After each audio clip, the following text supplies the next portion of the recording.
Hello, I'm Jill Liddington, a feminist historian, and I'm in the wonderful book corner in Halifax Peace Hall.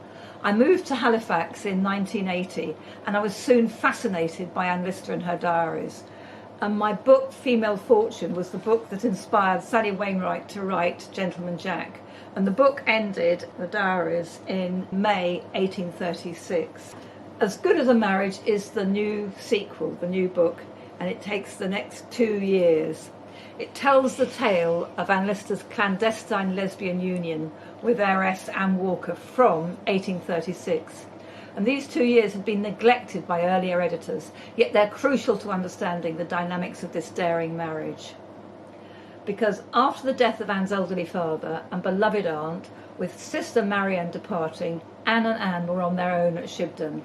Like any settled couple, they enjoyed convivial evenings by the Shibden fireside, reading together, writing their diaries. Yes, Anne Walker wrote her own diary regularly.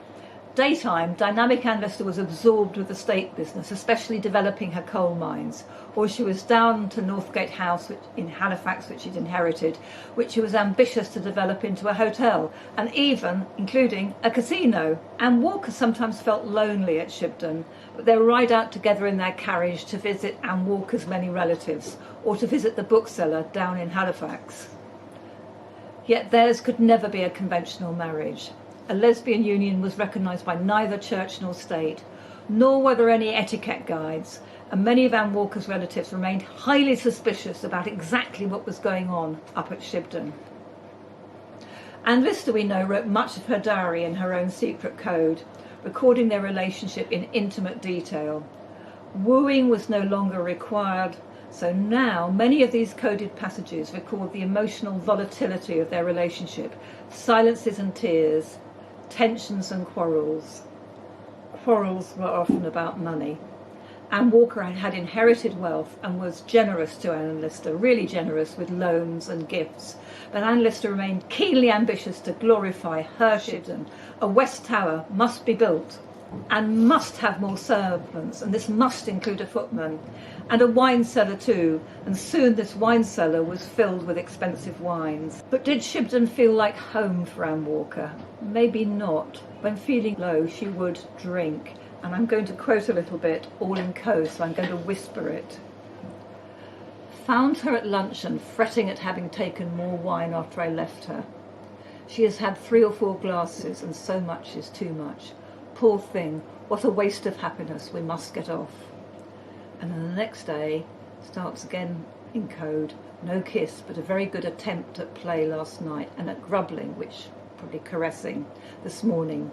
She owning it was not that she disliked it, or that she did not like me, but she thought it wrong. So why wrong?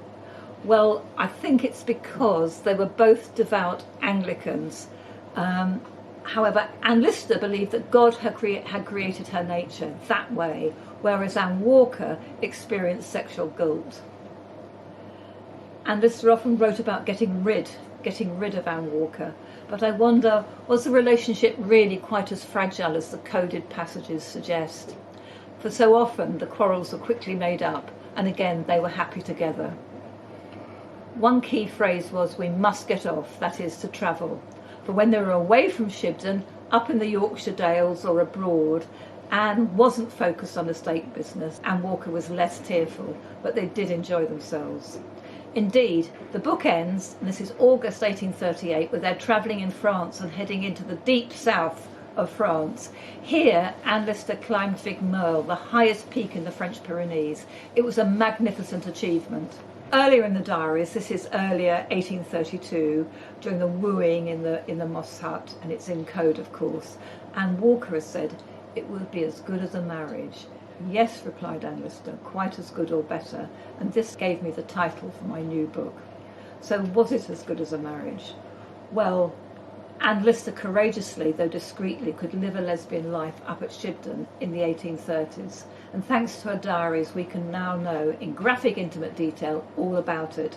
So if you watch Gentleman Jack and wondered what Anne Lister did next, this sequel is your perfect next read.